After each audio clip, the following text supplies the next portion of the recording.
first Tuesday in the month of June. The Explainer tonight.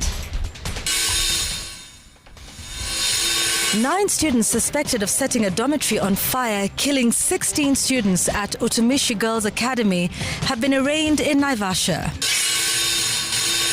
I gave the okay because it was an agreement and a partnership with friends who have worked with Kenya. I spoke with President Trump. President Ruto defends establishment of an American Ebola quarantine center in Laikipia County. He's not willing to respect the court order. He's leading in impunity. And his leadership characterizes the era of impunity. Not on our soil. Opposition leaders reject Nanyuki Ebola Center as High Court extends orders banning its establishment.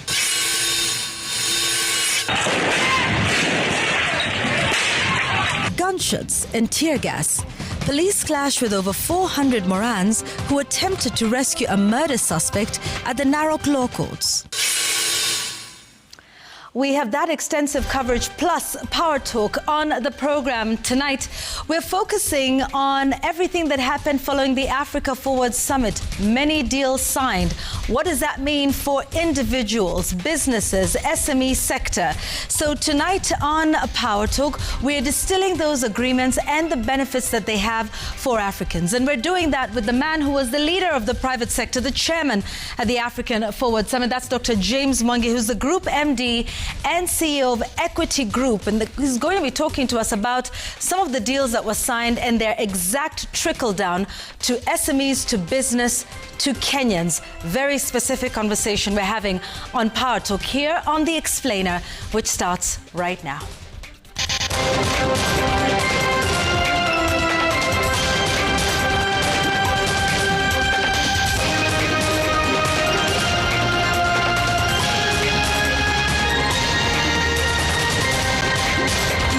Live from Citizen TV, this is The Explainer with Yvonne Okwara. Belinda Phillips is our sign language interpreter. Tonight we begin the bulletin with the Utumishi Girls Academy fire probe. 9 students suspected of orchestrating the deadly dormitory fire will spend another night in police custody ahead of a court ruling on Wednesday that will determine whether they're released on bond or remain detained for 30 days. The suspects, all aged between 15 and 16, appeared before the Naivasha Law Court but were not charged. The prosecution instead applied for their detention for 30 days to allow for the completion of murder and arson investigations. Gatete Njoroge reports. From the moment the 9 suspects arrived at the court under tight security, the atmosphere at Naivasha Law Courts shifted noticeably.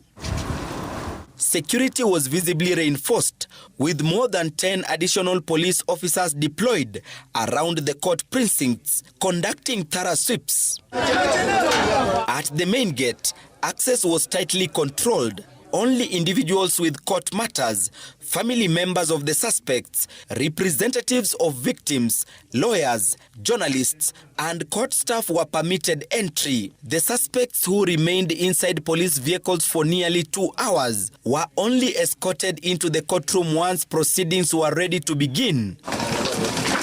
Escorted by homicide detectives alongside officers from the children's department, the 9 students whose identities were concealed walked in a single file into the courtroom, each step closely watched by a packed gallery. To establish the roles played. On the prosecution side, proceedings opened with an application seeking to detain the suspects for 30 days to allow investigators to conclude their inquiries. The prosecution told the court that police are actively pursuing murder and arson charges, among other related offenses, as part of the ongoing probe into the deadly incident. The respondent, in their own best interest, in the interest of the victims, and in the interest of these investigations, there has to be a pretrial detention. An application that was supported by the victims' lawyers, who urged the court to grant investigators sufficient time to complete their probe and ensure that the affected families ultimately receive justice. Every action that is taken within this period that the court might grant be also made known to the victims. The suspects, through their lawyers, opposed the application, arguing that the prosecution had failed to provide compelling reasons for their continued detention. They further contended that holding them in pre-trial custody would amount to a violation of their constitutional rights. Please admit these children to bond on such reasonable terms, Your Honor, as you may deem fit. The parents and the children will not interfere. Naivasha Chief Magistrate Abdul Kadir Ramadan has ruled that the court will deliver its decision on whether the 9 suspects will be released on bond terms or remanded for the next 30 days at the Nakuru Children's Remand Home. I'll deliver it. It will be physical. Detectives investigating the case say they are still pursuing additional suspects believed to have played a role in the alleged plan to set the dormitory on fire. Gatete Njoroge, Citizen TV, Naivasha Law Courts. Now, the government has suffered a fresh legal setback after the High Court upheld its earlier order, halting plans to establish a quarantine facility intended to isolate or treat Americans infected with Ebola. In its ruling, the court also directed the government to make public all contracts, agreements, and other documents related to the proposed arrangement between Kenya and the United States. The decision comes amid growing public uproar over the plan. This comes as a group of activists staged demonstrations outside the Ministry of Health headquarters denouncing the proposal. Citizen TV's Ben Kirui has more. For the second time in less than a week, the High Court upheld orders suspending any government plans to establish quarantine facilities, isolation centers or Ebola treatment units for foreign nationals in Kenya, dealing a further blow to the controversial proposal. In a ruling delivered on Tuesday, the court reaffirmed its earlier directives and ordered the government to publicly disclose all public health and national security assessments conducted in relation to the project, which is reportedly linked to an arrangement between the Kenyan and US governments. The court further directing the state to produce any approvals granted in connection with the initiative. The order stems from a petition filed by Katiba Institute and the Law Society of Kenya LSK, which are challenging the legality and transparency of the proposed facility. Appearing before the court, Katiba Institute lawyer Malizo Nyawa argued that despite the existing court orders, reports suggest construction activities of the said facility are continuing in Nanyuki, Laikipia County. The state cannot proceed with the construction or staffing of the Ebola facility at Laikipia. Secondly, the government has been barred from admitting to Kenya people who have been exposed to Ebola. The institute also told the court that its representatives had been denied access to the site allegedly designated for the facility, hampering efforts to independently verify whether the government's actions comply with the court directives. We expect that the two governments, that is the government of Kenya and that of the United States, to respect these reliefs. The case is set to return to court on June 12th for further directions. Meanwhile, as proceedings continued virtually, protesters gathered outside the Ministry of Health headquarters in Nairobi to voice their opposition to the proposed quarantine plan. The demonstrators argued that the initiative poses a risk to the country and its citizens. If William Ruto does not have options, then he should receive the money and go build this facility in Congo. After all, why would you outsource a disease from the point of origin to countries that do not have that disease? The protesters proceeded to the Milimani Law Courts, where they called for immediate suspension of all activities related to the proposed facility. Ben Kirui, Citizen TV, Nairobi. And in the midst of all that, President William Ruto is defending the establishment of the US-backed Ebola quarantine center in Laikipia County, saying he personally approved the project and that the facility will serve both Kenyan and American citizens. Speaking during an interview with journalists from the northeastern region in Wajir County on Thursday night, the president dismissed public concerns over the facility, maintaining that it poses no threat to residents. Ruto accused some political leaders of opposing the project for political gain, saying their criticism was misleading the public and undermining efforts to strengthen the country's disease preparedness and response capacity. Emmanuel Tor reports. Of the parts of Kenya. He has now broken his silence on the controversial setting up of a US-funded Ebola quarantine facility at the Laikipia Air Base in Laikipia County. President William Ruto saying he allowed the center after a request from US President Donald Trump. When President Trump asked the government of Kenya to support them by having a center in Laikipia Air Base, I gave the okay. President William Ruto, who spoke during a media interview in Wajir County on Monday, dismissing claims about the true nature of the 50-bed facility, insisting that it is a quarantine and emergency response center designed to enhance disease surveillance and containment capacity.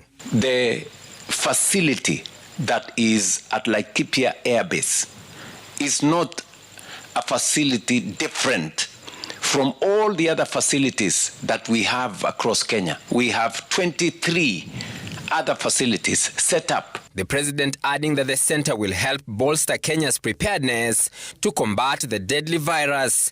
What the American government is doing is to work with us in partnership to build the capacity to make sure that if ever we needed a facility, that facility will be there to serve the people of Kenya and to serve our friends, including the Americans. The head of state then turned his guns on the opposition, calling them out for mobilizing Kenyans against the project. I am wondering why anybody would want to politicize, to mobilize negative politics on a matter so serious. You know, politicians should avoid reckless, unnecessary talk.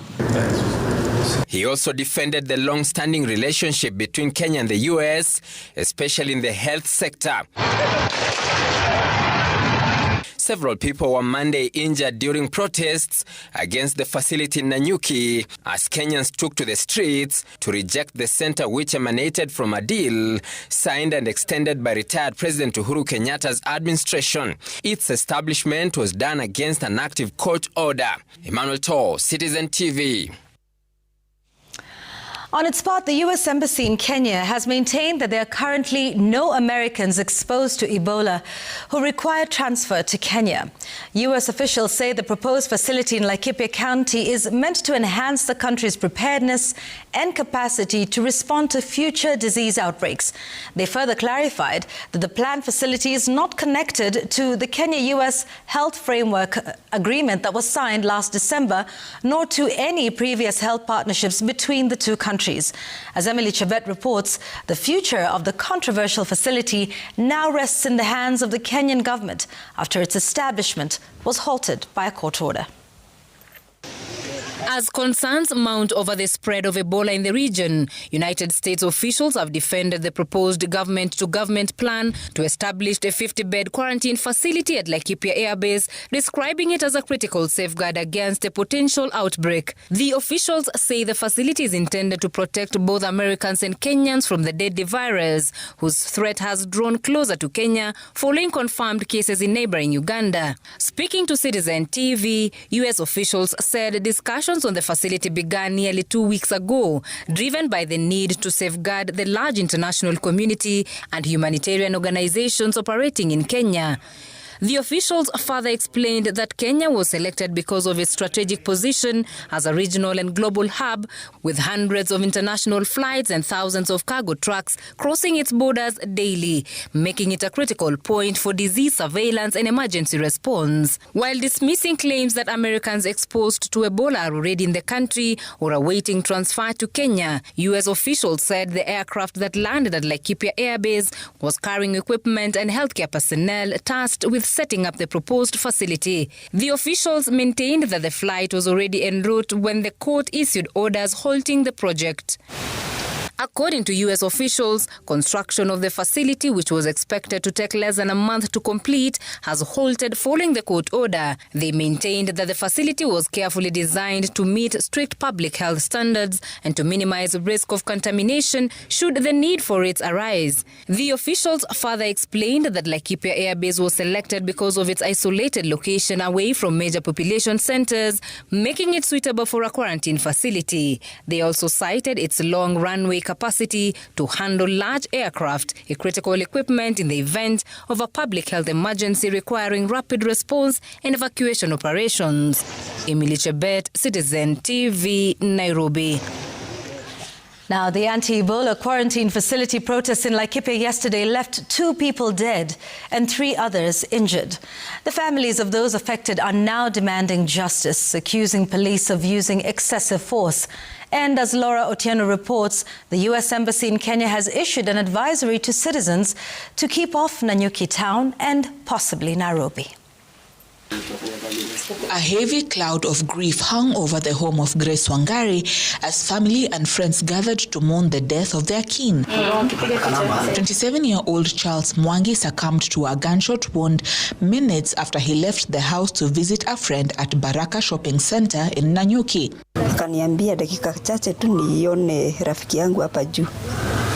Hiyo ilikuwa kama 6. Kutoka tu hivyo 6:30 ndio nilipigiwa simu nikaambiwa ameshutiwa. Sasa ndio tukakimbia hospitali tukakuta ameshutiwa na amekufa. Acha tupate tu justice ya mtoto wetu kwa sababu hakuwa anapigana, alikuwa kwa barabara akitembea. Ndio risasi ilimpata akitembea. The Laikipia County government confirmed that 2 people had been brought to the Nanyuki County Hospital having died, with 3 others nursing injuries. The families of the victims, however, accused the police of using excessive force. Na mtoto wangu aliumia jana akiwa mazoezi ya mpira, aligongewa hapo na bunduki kwa mguu. Sasa ako hospitali. It was confirmed by our technical teams that already 2 people had passed on. We also got 2 people who came in with some injuries, bullet injuries, and admitted in our facility. 1 person was treated and discharged. So 5 people are the ones whom we know officially. Property of a known value was destroyed during the protests. The U.S. Embassy in Kenya on Monday issued an advisory to its citizens warning of protests in Nanyuki town and possibly Nairobi in the coming days. Laura Otieno, Citizen TV. And the United Opposition Outfit has sustained their rejection of the U.S. Ebola quarantine center in Laikipia County, calling on President William Ruto to respect the concerns of Kenyans and do away with the now controversial facility. Speaking at different events today, PLP party leader Martha Karua and the DCP party secretary general John Methu rallied Kenyans to remain on the streets until the government rescinds its decision. Here's Emmanuel To. People's Liberation Party leader Martha Karua has sustained her onslaught against the government's decision to allow the U.S. government to set up an Ebola quarantine center at the Laikipia Air Base in Laikipia County. Karua, who attended a requiem mass for Caesar Ndegwa, a businessman in Kangaita in Kirinyaga County, saying the government must respect the court order that barred the setting up of the facility. He's not willing to respect the court order. He's leading in impunity, and his leadership characterizes the era of impunity. The earlier Kenyans get rid of him, the better. But I do hope that the court, the institutions, will not be intimidated. Karua telling President William Ruto to obey the will of the people who have rejected the center. Kenyans are within their rights to demonstrate, to express themselves, and tell the authorities, and especially Dr. Ruto, the country belongs to them, and they do not wish to have the Ebola facility in Kenya. The sentiments were also echoed by the DCP Party Secretary General John Methu, who called on Kenyans to demand for their rights. We join the people of Kenya, the health professionals, in saying no to this Ebola facility in Nanyuki or elsewhere within the territory of the Republic of Kenya. Methu questioning Kenya's strategic gain from the partnership with the US government. If the United States of America, with a working healthcare system as compared to our poor healthcare infrastructure, has categorically stopped its own citizens exposed to the Ebola disease from setting their foot in America, why are you exposing Kenyans? Emmanuel Cho, Citizen TV, Nairobi. All right, now the government has identified 12 counties as being at very high risk of an Ebola outbreak as Kenya intensifies efforts to keep the deadly virus out of the country. Public Health Principal Secretary Mary Muthoni says no Ebola case has been confirmed in Kenya so far, although 22 suspected cases have undergone testing. As Mary Moki reports, authorities have heightened surveillance at border entry points, even as Uganda's Ebola caseload rises to 15, following the confirmation of 6 new infections. As the world steps up Ebola disease surveillance and containment, Kenya, which is among the high-risk countries, has also ramped up screening and mapped out counties considered high risk. In Busia County, which is among those listed as very high-risk counties, public health officials have moved to conduct risk communication and sensitization of the communities nearby, assuring the public that there's no cause for alarm yet. Kwa mpaka mimi naomba tu kwa mpaka kufanya routes hizo pia ni serikali tusaidie iweke pia nini kama vile ameweka hapa kwa mpaka. Tunafanya wa entry screening, wale wote wanakuja pande ya Kenya wanakuwa screen, na wenye wanaenda pande ya Uganda wanakuwa screen. Tunahamasisha watu wote wenye wanapita hapa, jaribu kupitia kwa overhead scanner, tuchukue temperature yako na tuchukue data yako. Health PS Mary Muthoni says although there have been a number of suspected cases, there is no confirmed case yet. We still do not have any reported confirmed Ebola virus disease case. We have a total of suspected Ebola virus disease samples that have been tested, which is 22 as at this morning, and all of them have turned negative. There are currently no licensed or approved vaccines for the Bundibugyo Ebola virus. However, following the recent outbreak in the Democratic Republic of Congo and Uganda, global health authorities have fast-tracked several investigational vaccine candidates into clinical development. DRC has reported 321 confirmed cases and 48 confirmed deaths, while Uganda has 15 confirmed cases and 1 death. Mary Moki, Citizen TV. Right, now stay with Citizen Television because we will continue with our extensive coverage on that crisis and, of course, all the decisions that are being made around that quarantine facility here in the country. Let's move to other stories now making headlines tonight. Police in Narok were forced to lob tear gas and fire warning shots in the air to disperse hundreds of supporters of a murder suspect who attempted to storm the Narok law courts in a bid to snatch him from police custody after the court ordered that he be remanded pending a mental assessment before taking plea. The chaos is said to have begun after word spread among supporters gathered outside the court that David Matuke would remain in custody until the 4th of June, when he's expected to be presented before the court to answer to charges in a case where he is accused of fatally shooting a man with an arrow. Kamau Mwangi with more. Scenes at the Narok law courts Tuesday afternoon turned chaotic. Gunshots rang out tear gas and running battles as police engaged hundreds of supporters of David Matuke Ole Mayone, a businessman and an aspiring politician who is accused of fatally shooting a man with an arrow 13 days ago.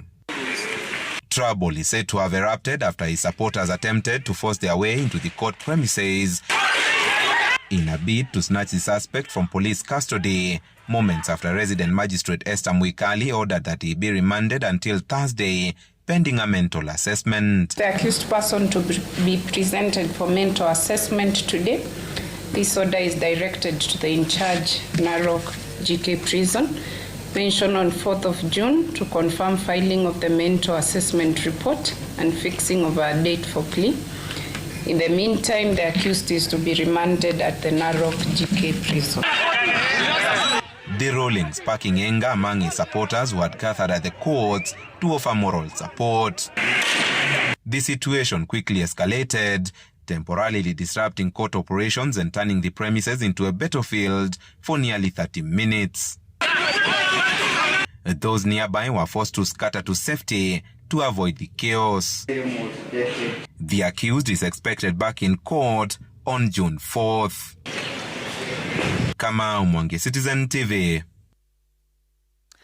All right, we're taking a break here on The Explainer tonight. There's plenty still to come, including Power Talk, our conversation tonight with Dr. James Mwangi, the Group MD and CEO of Equity Group, on some of the agreements that were signed at the Africa Forward Summit and the trickle-down effect that they have on African businesses in agriculture as well as other sectors. That's coming up.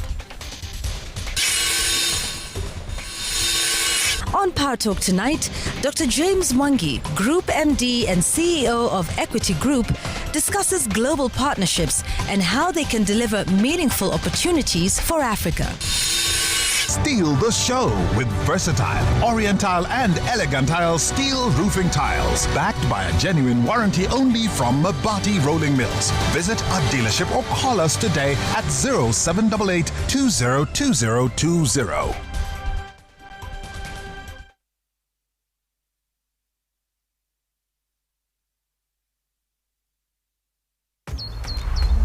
Some kids are just a step ahead. The winning difference? A spoonful of Blue Band. The only one with the right levels of omega-3 and 6. Blue Band, a spoonful of difference.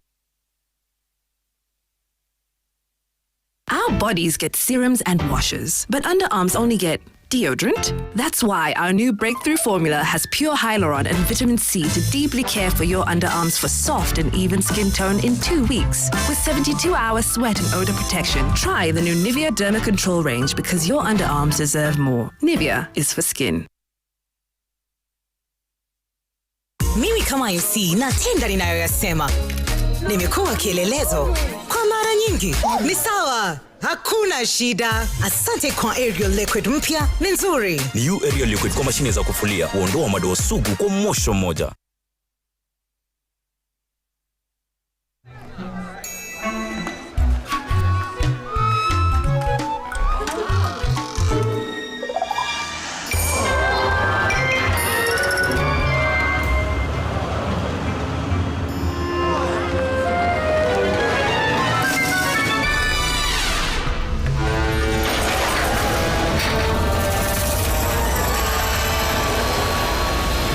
Business extraordinary opportunities with Corp Bank MSME financing. And you'll get an incredible boost that will have all eyes on you. Cooperative Bank. We are you. All right, listen up. Colgate is on a mission. It's kind of a big thing. Colgate Herbal uses traditional nature's herbs and combines it with Colgate Science for healthy gums and strong teeth. Colgate Charcoal Gentle Clean cleans and polishes teeth for a whiter smile and a naturally fresh and clean mouth. Choose natural. Choose Colgate Charcoal.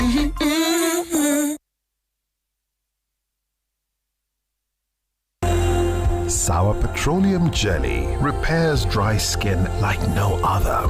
Easy to spread and moisturizes like no other. Non-sticky like no other. It's easy to spread and non-sticky like no other. Sour Petroleum Jelly repairs dry skin and moisturizes like no other. Great quality product from Pwani Oil.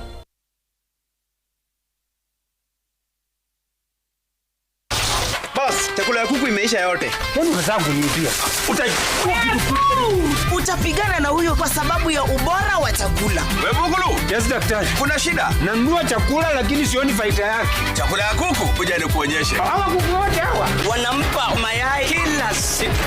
Broiler ya wiki 5 iko tayari kwenda soko. Nimekuwa na mlaumu ukichana wangu nikifikiria ati labda anauza chakula. Chakula ni Joymax Animal Feed. Joymax Animal Feed. Rudia ndani zao. Joymax Animal Feed. Sometimes, dirt can give us something back. That's why I use new Omo. With naturally derived stain removers, it penetrates deep to reach the toughest stains for unbeatable stain removal.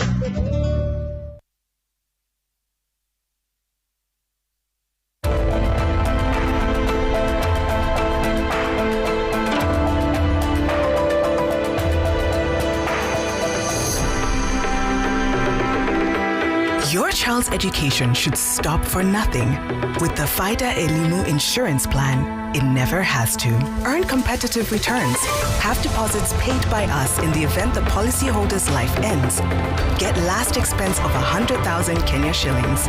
Start with just 5,000 shillings today, because your child's education should stop for nothing. Invest in the FIDA Elimu insurance plan. Elimu to 24464 for a callback. There's living and there's living free. Jubilee. Live free.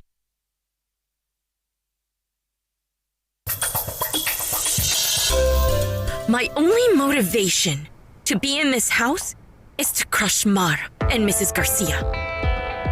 And we should join forces to get it done. What do you say? Tuko imara pamoja. Family Bank, imara pamoja.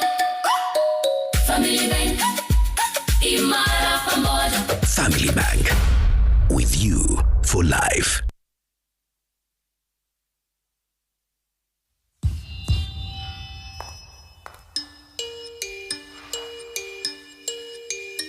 Every time I got into trouble as a child, I'd get yelled at. Wajiko, Kuja. I wasn't much of a player, but in high school they called me Zidane. At the age of 9, I beat my big brother at chess. And that's how Kamoni became Kamonski. In Form 1, I got the name Small Time, but that did not stop me. My teachers, they saw a leader in me and nicknamed me Jara after Jaramogi. After becoming a proud dad of 3 girls, people started calling me Baba Girls. Kuna time nilikuwa na uyoyo mob. Manze mpaka nikaitwa mayoyo. To people backstage, I'm just Mzae. Wanafikiri sijui. Back home, I'm still Madenge everywhere I go. In my neighborhood, I'm just Shikona, the girl next door. Before every show, I tell myself, Mwalimu, you've got this. But you might know me better as Nameless. But to the world, I'm Shix Kapienga. I'm your host, Churchill. For 60 years, we've helped Kenyans create great as Housing Finance, HFC, and HF Group. And now, great has a new name, HFCB, Banking, Insurance, Property.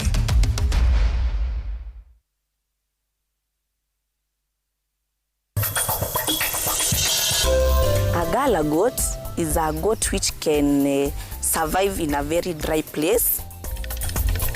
I only want you to know that I love you and that you can always count on me. I know.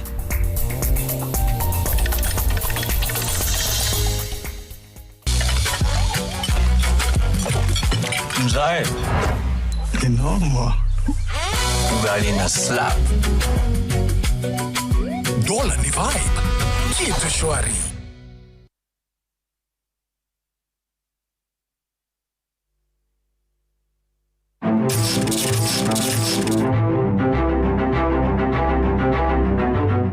On Power Talk this week, we focus on the dust that has settled after the Africa Forward Summit. By all accounts, something that was strategic for both Africa and Kenya, as well as that partnership.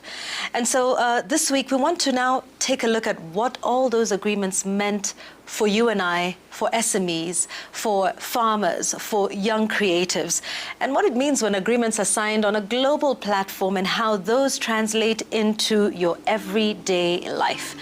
And for that, we're speaking to Dr. James Mwangi, who's a Group MD and CEO of Equity Group, and who was also the chair of the summit.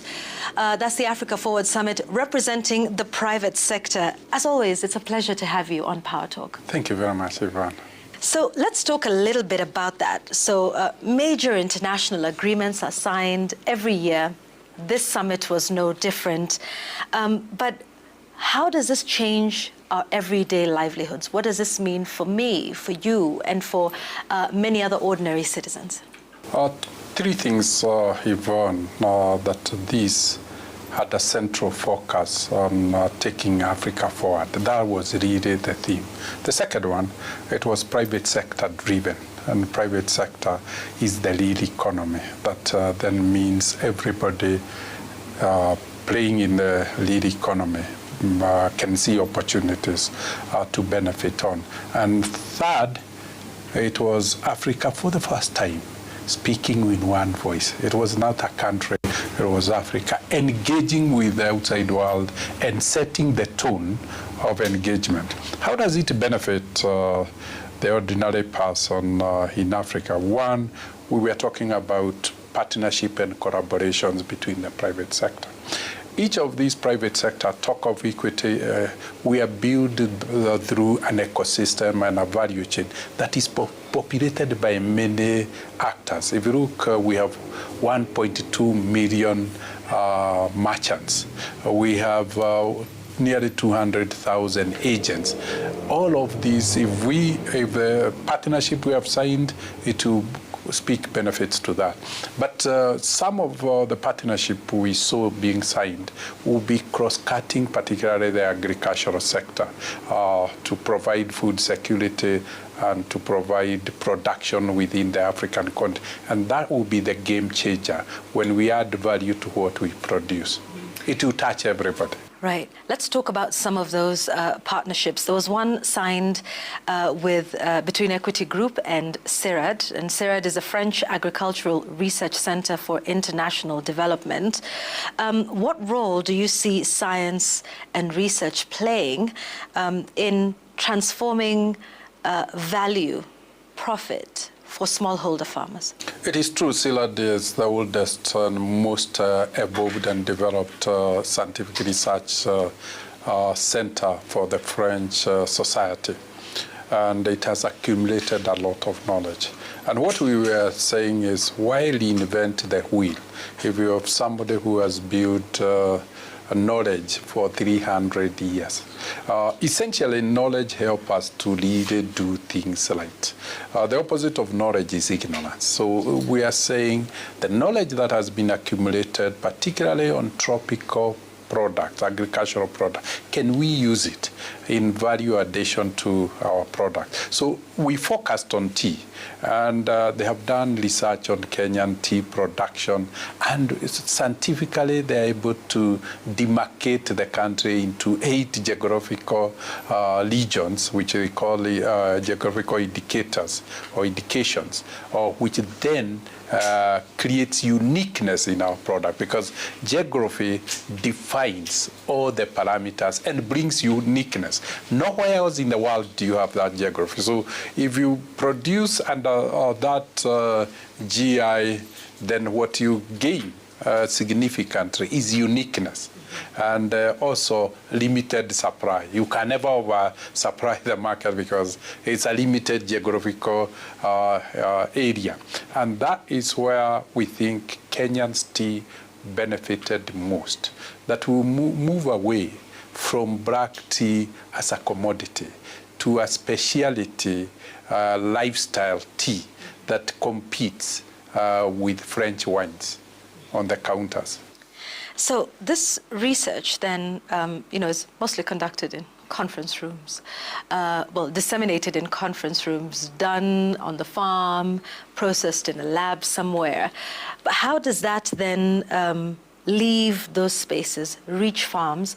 What is it exactly that the benefit it confers on the various products, tea and others?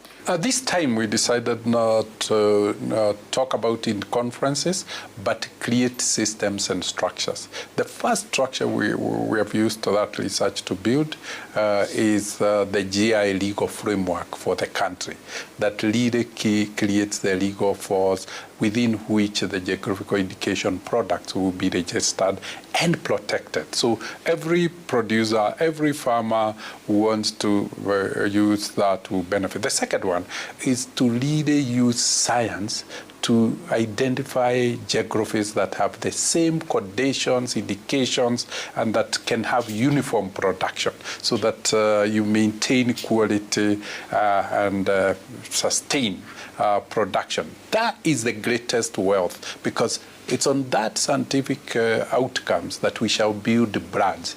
And we build 8 GIs, or geographical indications. The first thing is that it helps us to build a brand around a geography that is very, very unique and of limited supply. So you can have scarcity. So like what we have at Champagne? The way we have Champagne from Champagne region, which trades 8 times similar wines produced with the same quality of grapes. So what people are paying the premium for is the brand of association, is the narrative that people, and the scarcity of the product, because you can't increase production because it can only be produced in that specific area. And it's quality too? It's also quality. Yeah. But quality is then defined by the producers themselves. They set the standard. For instance, in tea, if you if you produce tea of the barb alone, the bud of tea alone, the quality might be 4 or 5 times the quality of one bud and one leaf. It might be 500 times the quality of a bud and 2 leaves. So the farmer decides. And the second one is the packaging. The greatest value is packaging, because that creates the brand. But it's the narrative and the story behind the brand and what it will be associated with that then creates the comfort of the consumer, the psychological association. That is where we shall get the greatest value. And all of this translates into more money for them. Oh, it's premium prices. We were able to use the Kenyan tea to the state dinner as an accompaniment to the cuisine that was of 4 courses that was being put. That tea, we were able to fetch 3,000 shillings per kilo. How much of that goes to the farmer? Now, at the moment, as a farmer, I think I'd been paid 42 shillings the previous year. And here is 3,000 shillings. So that ability to grow back, access the market directly, remove the middle person, and get fair prices. It's what we could call fair prices. That is what will be a game changer. But more importantly, you can now produce at the farm level. We can have cottage industries that are building specialty at the GI. If you look at Champagne, I think they have 1,800 brands from just one locality. So every farm is producing its wine, but is producing under the Champagne brand and geographical indication. So that's what the science and research It's what the science from CIRAD is going to do for us. Let's also talk about the Proparco partnership. But before we get into what that confers, this is now only with the African SMEs. You've been in this business and funding SMEs and supporting them, but they still struggle to scale despite all of these policy discussions and interventions. Why is that? Yeah, finance is not sufficient condition for people to transform themselves. The most important thing is the capacity. Do they have the capacity? And that is where the partnership with the CIRAD will add the greatest value. They are helping us develop curriculums of building capacity on the SMEs that populate the tea sector, so that they have the knowledge, the capacity to be globally competitive. When you talk about quality, they understand quality. When you talk about production, when you talk about packaging, when you talk about brand, they understand. It's only when you understand that you can take advantage of knowledge. If you don't understand, then you are not able to take advantage. But having said that, the work starts now, because every farmer, every region, every geographical indication will need to prepare for the products. So we thought of taking funding from Proparco in dollars, so that we can lead to the tea factories to create each of them a line of specialty tea. Because this is not black tea, it's specialty tea, it's orthodox tea, so that we could be able to enter that market. The second one is to use that money to build brand makers. We need a finished product, not just a processed product, but branded, packaged appropriately, at brands that will penetrate the market. So we need a lot of innovation, creativity to develop the brands, and then to break through developed markets for our brand, such that there is nothing that is added outside the country. All the value is unlocked, including the packaging. So it is straight from Kenya to the shelf and to the kitchen where tea fusions are being made. Right, so help me understand. So CIRAD, which is providing the science and development around, the product, to build a product of value, and then Proparco then funds the production of it? Is that... Helps the SMEs to come into the value chains. So for me, what I see as the biggest opportunity, and I've been conceiving an area I understand most, the central region, there is what is called the Mau Mau Road. That is about 250 kilometers of road. I'm seeing cottages all along producing tea, and at the same time having maybe boutique hotels where tea as a luxury product, how it is manufactured or produced, overtakes our lodges for the big five. If you go to Champagne, they get more money from tourists coming to visit Champagne than the bottles of wine they sell. And that is where research then comes, because we have to do it in a manner that we can communicate to the visitors who wants to come and see how is this premium Kenyan tea produced. And they stay within a homestead, within a compound, and then they establish a procurement mechanism such that they would just be doing online procurement from their farm. So we are now decorporatizing even agriculture to empower an innovative, creative producer at the farm level to break into the global market. Following, these partnerships that were signed at the Africa Forward Summit, what do you see success in the next 5 or 10 years? What would be the outcome for farmers and SMEs? I think broadly and strategically, it will be the rise of the African voice. Africa has not been on the table, has not been heard.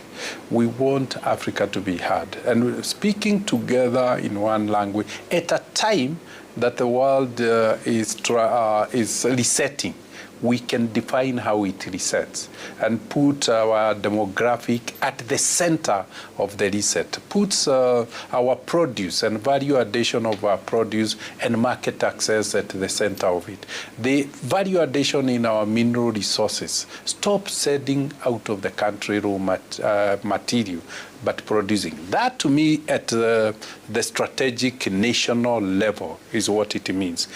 But at the individual level is how much of our people will be involved in these supply chains, in this ecosystem. How many SMEs will populate value addition? How many will be doing the branding? How many will be doing the packaging? Those are the laws that we all need to see as the opportunities we could really play in. And lastly, is what is the price of the premium Kenyan tea? If we have already achieved 3,000 now instead of 42 shillings, we're doing well. But if we take the brands to the next level, most likely we'll see the Kenyan tea fetching 5,000 shillings. Absolutely. We look forward to that, and thank you for breaking that down and distilling that for us on this episode of Power Talk. Dr. James Mwangi, Group MD and CEO of Equity Group. Thank you very much. And we're speaking about the long-term benefits, the long-lasting benefits to individuals, SMEs, farmers of the Africa Forward Summit that was largely private sector-led, which Dr. James Mwangi says was the key difference between this and other summits and other agreements that we've seen. That's Power Talk this week.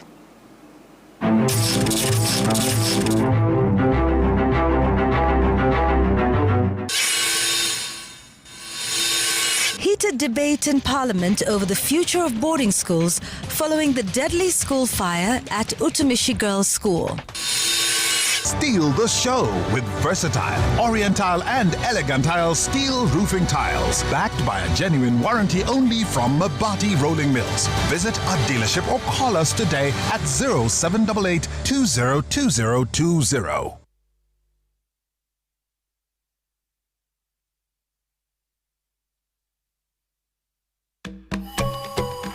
From the sweat on our farms to the billions feeding Kenya. Every day, Kenya's Gold brings you the real stories, the smart tech, and the solutions shaping modern farming. From the shamba to climate change, markets to modern machinery. Don't miss Kenya's Gold every weekday at 6 p.m. only on Citizen TV.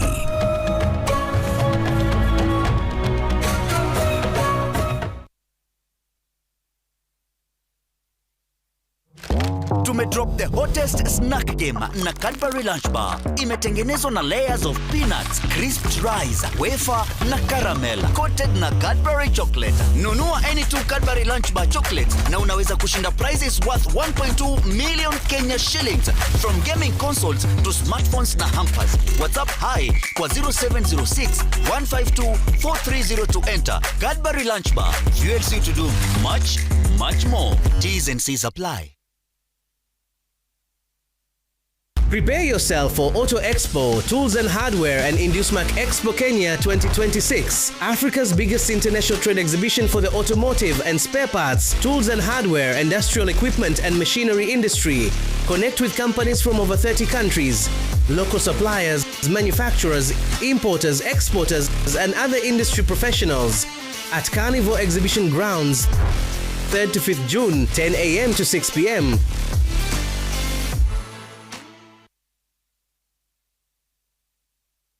Welcome to Thika Grove, Chania, where nature meets smart investment.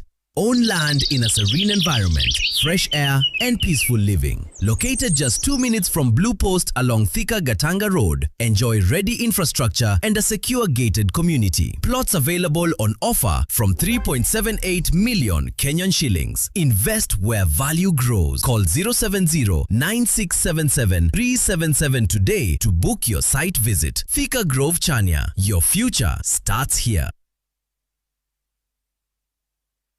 Every step you take today is building the foundation for tomorrow. For 66 years, we've walked this path together, securing the future you deserve. Now, it's time to shape the next chapter.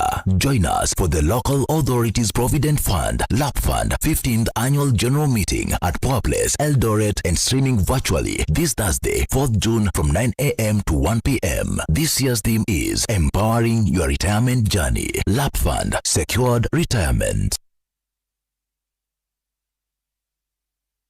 You're planning for a future that is quite far. I normally say on my retirement, I want to do what I love. I go back to what I saw my father did. Mm-hmm. He always had an insurance cover. Mm-hmm. And when he retired, he did not burden us. And I sort of admired that, and I made an early decision that I will also do the same. and my pension is with the ICA Lion. ICA Lion to me is a trusted investment partner.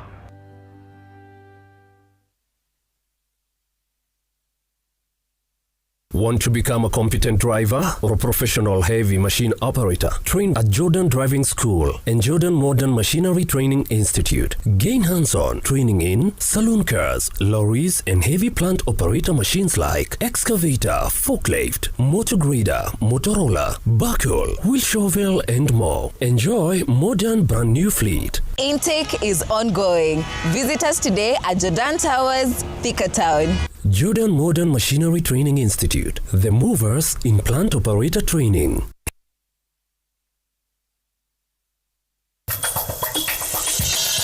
Oh, Nicolas, no. I'm not supposed to feel anything for you. Really proposed, and she said yes. I accept it. Oh my God.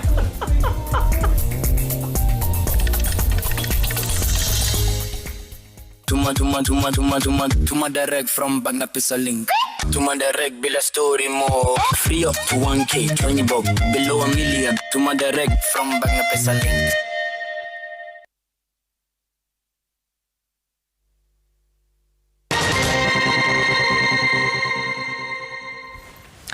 Welcome back. Now, members of parliament are now calling for the abolishment of boarding schools following the deadly fire at Utumishi Girls Academy that claimed the lives of 16 students. The legislators argue that widespread negligence in enforcing safety regulations and proper student accommodation standards has put learners at risk. They're also demanding the immediate establishment of a commission of inquiry to investigate the tragedy and recommend urgent reforms to prevent similar incidents. And also very straight that there's something wrong in the policy of intake which has made the students to be completely congested. By the way, Honorable Speaker, it's all in all the boarding schools, and let's do away with the boarding schools. The government must come up with maybe a commission of inquiry. I remember a while back we had devil worshipping in schools, and there was a commission of inquiry that dealt with it. So maybe now we need to find out what is it that is making our children, just Kenyan children. Because, Mr. Speaker, this is not a global problem. This is a Kenyan problem. This commission of inquiries give recommendations, Honorable Speaker, but at the end of the day, very few recommendations are implemented. It is the high time, Honorable Speaker, that we speak our mind, we search and know what is really healing our students in our schools. This is a time that we are being called to converse individually in our homes with our children, in our churches, because, Honorable Speaker, again, many of our church leaders have become more politicians than politicians. The public hearings of the Finance Bill 2026 commenced in Kiambu, Wajir County and Vihiga counties, where residents told the Parliamentary Finance Committee that Kenyans cannot bear any more taxes given the high cost of living. The week-long exercise targeting 15 counties will be extended to Siaya, Nairobi and Makueni on Wednesday. Seth Alale with the latest on the hearings. Divided ourselves. Residents of Kiambu County did not shy away in expressing their concerns over proposed new taxes on digital transactional costs and imported goods as contained in the Finance Bill 2026. Speaking at the Kiambu National Polytechnic, the residents urged the National Assembly Departmental Committee on Finance to reconsider introducing new levies due to the high cost of living that has been compounded by rising fuel prices. Honestly, life is hard. Wananchi wanaumia. Kama ni fare imeongezeka kila mahali. So how are you shielding Kenyans from these harsh economic situations or conditions that we are facing right now? The residents of Kiambu told the parliamentary committee that the government should instead introduce tax reliefs and exemptions for startup initiatives as well as medium, small and micro enterprises. Does it affect our normal M-Pesa transactions, whereby the normal charges of M-Pesa are going to skyrocket because it will be majority of Kenyans are using M-Pesa, which is now the preferred to digital payment services. When you say scrap metals the VAT is being exempted. To my understanding is, huyu mtu ako hapo kwetu nyumbani, sasa biashara yake iko sawa, hata kuwa akipigwa tax. The participants also raised concerns over elevation of KRA powers. The exercise ran simultaneously in Wajir and Vihiga counties. The week-long exercise targeting 15 counties will be extended to Siaya, Nairobi and Makueni on Wednesday. Seth Olale, Citizen TV. Today we are starting our public participation. President William Ruto says his administration has increased security deployment to the northern parts of Kenya to put an end to the insecurity that has for years destabilized the region. The head of state, who was on his third day tour of the northeastern region, says the development projects, including the 750-kilometer road from Isiolo to Mandera, will further cement mobility in the region and open up the northern counties for business and investments. Stephen Leto reports. President William Ruto continued with Madaraka Day goodies in the northern parts of the country. Today, while on his third day in Wajir County, the president inspected the ongoing construction of the 750 kilometers Gateway Road from Isiolo to Mandera, as well as commissioning the construction of hostels in Eldas constituency. President Ruto said his administration made security a priority by securing the Kenya-Somali border.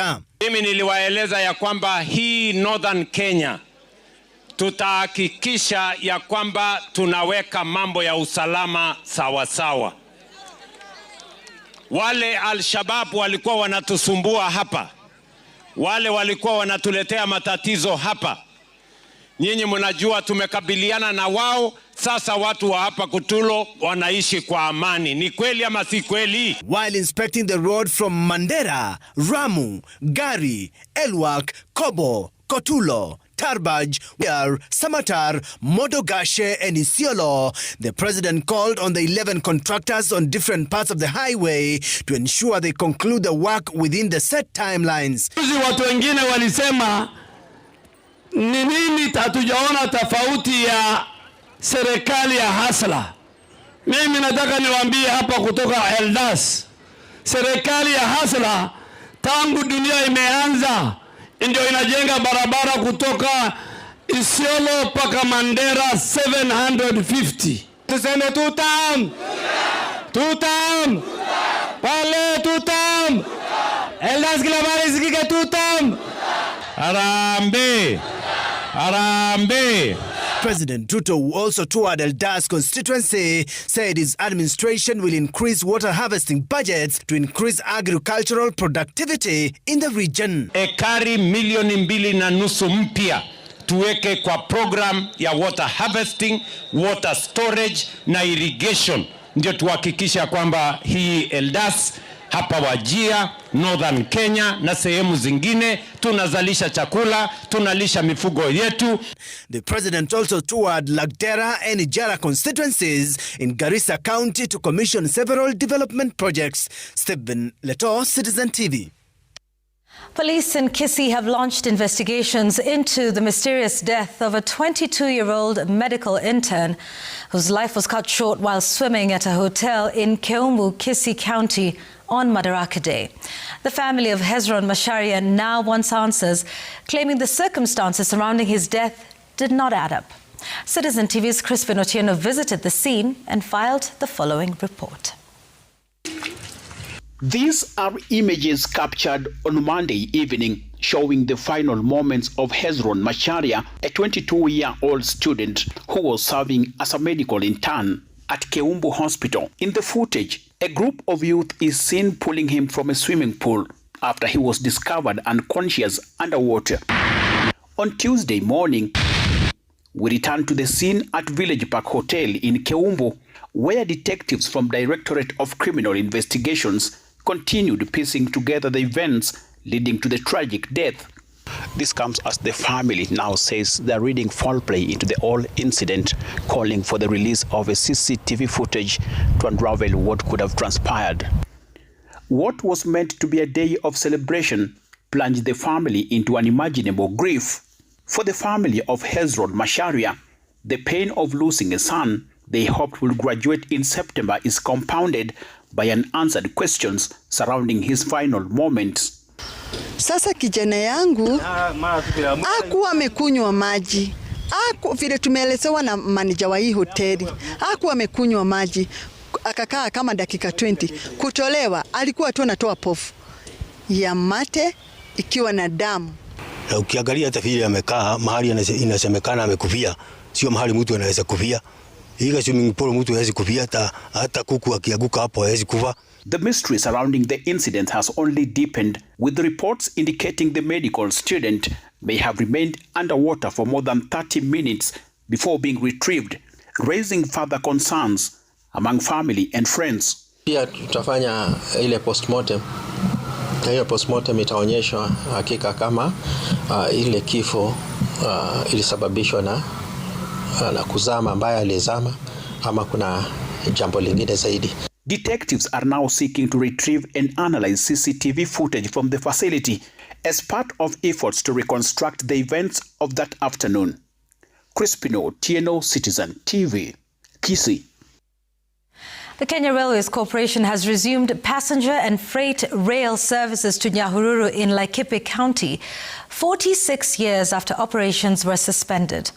The corporation dismissed claims that the move is politically motivated, linked to the upcoming Ol Kalou by-election, saying the objective is to enhance affordable public transport and the movement of agricultural goods, especially amid rising road transport costs due to high fuel prices.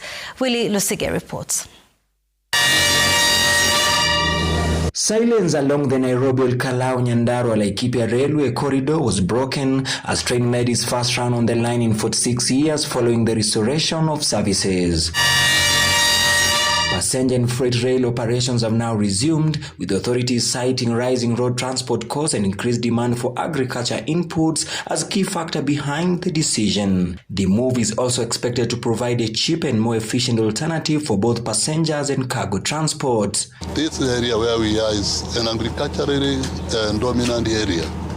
And one of the key inputs they look for, they have been using, is fertilizer. And one of the things, the challenges they have been having is how to move this fertilizer or these agricultural inputs.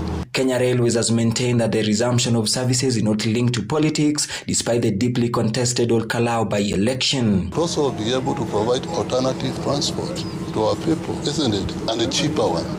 So imagine from Nairobi to Nyahururu, our people pay about 600 shillings. The revived railway line is expected to boost economic activities across Gilgil, Ol Kalou and Nyahururu, with the residents offering mixed reactions and insisting they will not allow it to be used as a political bait. Isije ya kwamba hii mugithi wameileta juu ya siasa zile ambazo ziko hapa Ol Kalou.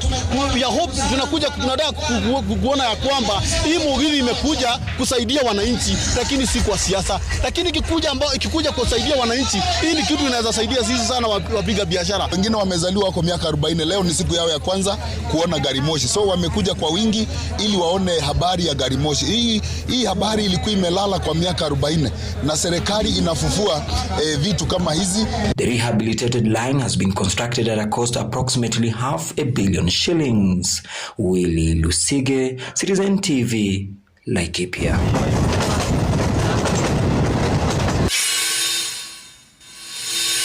Stakeholders in the flower industry continue to sound the alarm as they grapple with numerous challenges, even as the government eyes the upcoming budget to address their concerns. Steal the show with versatile, oriental and elegantile steel roofing tiles, backed by a genuine warranty only from Mabati Rolling Mills. Visit a dealership or call us today at 0788 202020.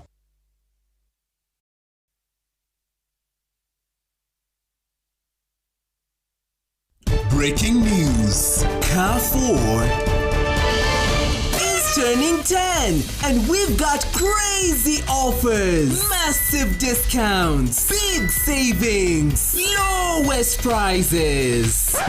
This is just in. More prizes to be won. Na Carrefour. Every step you take work today is building the foundation for tomorrow. For 66 years, we've walked this path together, securing the future you deserve. Now, it's time to shape the next chapter. Join us for the Local Authorities Provident Fund, LAP Fund, 15th Annual General Meeting at Power Place, Eldoret, and streaming virtually this Thursday, 4th June from 9 a.m. to 1 p.m. This year's theme is Empowering Your Retirement Journey. LAP Fund, Secured Retirement. Feel the rhythm, feel the energy, feel the heartbeat of a city that never stops moving. On June 7th, the streets come alive as champions, dreamers and runners unite for the Nairobi City Marathon. From sunrise strides to unforgettable finishes, this is more than a race. It's the spirit of Nairobi in motion. Feel the pulse of Nairobi. See you at the starting line. I love Nairobi!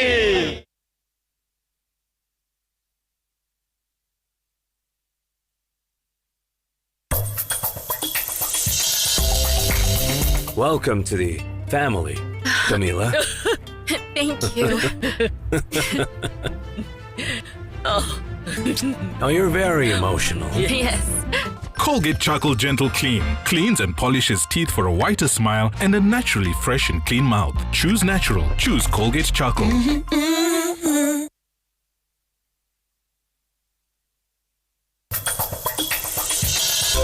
Love is something that you just can't hide. But listen, this isn't right. I'm not supposed to be having these feelings. But you have them. Just because I'm here doesn't mean that Juan is now free. He and I just need to have a little time to ourselves to get over the loss of our baby. You don't have anything to worry about. I don't want to live a lie anymore. There's just one woman for me.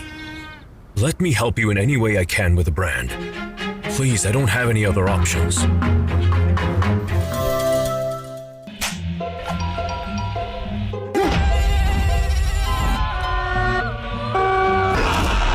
Buzzkill for most kills.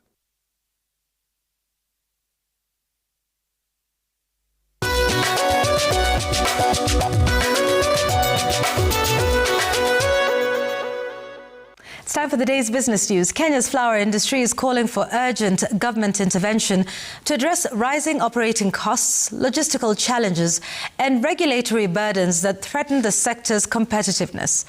Industry players say while the country's floriculture sector remains one of the world's leading exporters, increasing freight charges and market pressures are squeezing growers' profits. But as Dennis Otieno reports, the government is confident of solving some of their concerns in the upcoming budget. Kenya's flour industry continues to bloom despite growing global uncertainties and supply chain disruptions. But behind the success story, growers are grappling with rising costs. Stakeholders raised their concerns during the opening of the International Flour Trade Expo, IFTEX 2026 in Nairobi. Freight, which costs or consumes about 40% of our production costs, is continuing to escalate. And we have also seen a surge in regulatory and tax burden that remains very high for the growers exporters in this room.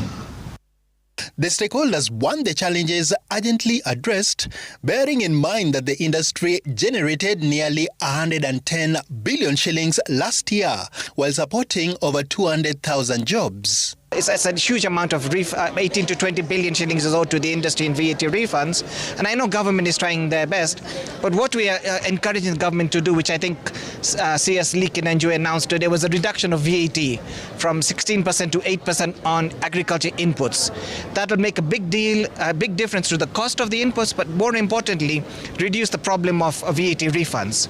Stakeholders also raised concerns over inflation, currency volatility and pricing pressures across global supply chains, saying producers are increasingly being forced to absorb costs that threaten business sustainability. The government has, however, assured growers that efforts are underway to address the challenges and strengthen Kenya's position in the global flour market. The proposal by the ministry in consultation with the stakeholders is, first of all, to provide for funds to do the VAT refunds. So that is something that is currently ongoing. As you know, the budget process is at the tail end, but more importantly, reduce the VAT on export commodities. But I think the Treasury is very much aware of the situation we are in, and we are engaging very positively. Dennis Otieno, Citizen TV. Small businesses in the coffee, leather and creative industries are set to receive new support under a partnership between Equity Group and the International Trade Center. Under the program, which will begin with a pilot phase in Kenya before expanding across East Africa, businesses will receive support in areas such as financing, export readiness, skills development and market access. The initiative will initially focus on coffee producers, leather manufacturers and creative enterprises, with both organizations saying the goal is to help small businesses scale up, create jobs and compete more effectively in regional and international markets. It all started with African Recovery and Resilience Platform that identified the opportunities that Africa has, whether it's in agriculture, whether it's in agro-processing, whether it's in natural resources and value addition. But it quickly became apparent to us that this would require us connecting African production supply chains to global trade opportunities. And it's for that reason that this bridge of trade and enabling trade has become a principal focus for us. Access to finance is the single biggest challenge that most SMEs face across the board. And I believe this arrangement, this MOU with Equity Bank, will create the framework for us to be able to address that significant hurdle. Many SMEs are not yet bankable, so we will help them become bankable. Platform workers in the gig economy are agitating for better compensation, working conditions and social welfare. The group, representing over 7 umbrella bodies, which brings together ride-hailing workers, delivery drivers, home-based workers, content creators and freelancers, among others, say they have been subjected to unstable and inadequate income, while at the same time forced to work on unachievable output quotas with opaque rating systems and algorithm management, which have led to unfair deactivations and unlawful deductions of pay. They're asking the government delegation at the International Labour Conference in Geneva to call for a stop to these practices, which they say is equivalent to torture. Speaking in Nairobi, the workers want all digital platform workers to enjoy the fundamental rights, freedoms and protection at work. An algorithm should not take away people's rights. The convention must provide safeguards against unjustified suspension or deactivation of digital platform workers' accounts. The convention must establish measures to ensure fair and transparent remuneration, including payment of the full amount due for all time worked and compensation for work-related expenses. We as platform workers, we are at a crossroads, and we can either allow technology to erode our labor standards or use international policy to reinforce them.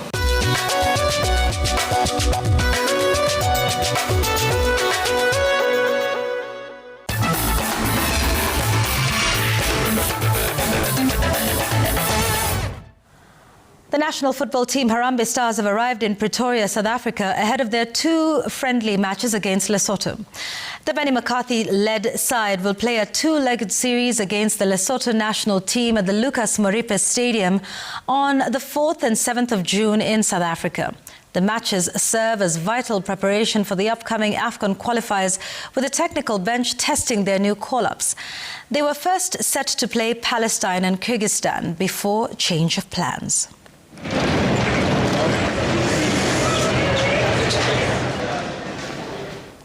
Still on football, national women team, the Harambee Starlets goalkeeper Lilian Awor and left-back Inez Mango have been ruled out ahead of the Four Nations tournament matches in Zambia.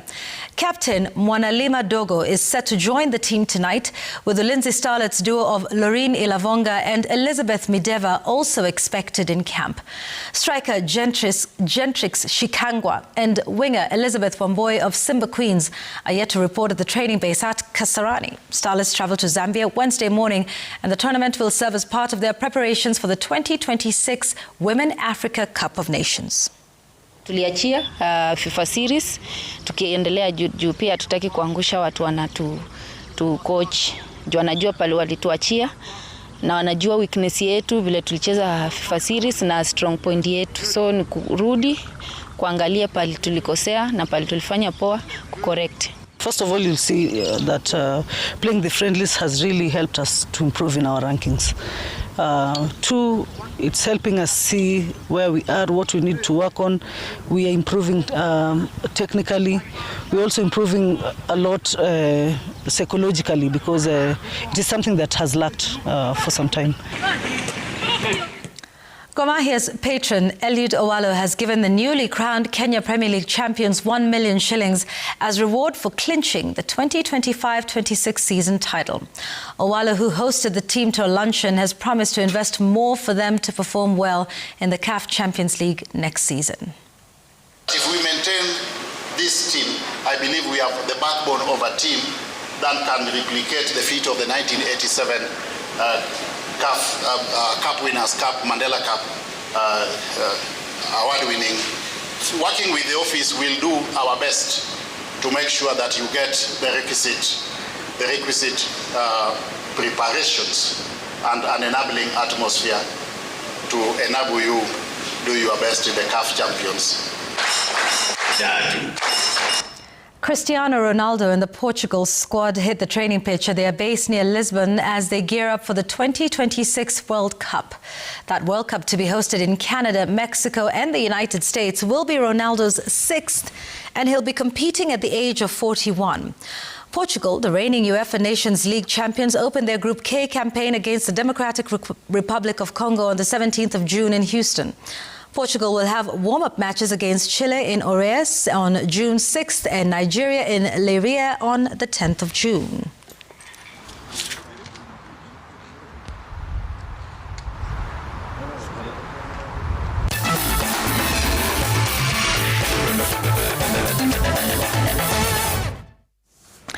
That's where we leave it for tonight. Thank you so much for watching The Explainer tonight. And always, Belinda Phillips is our sign language interpreter, and I'm Yvonne Okwara.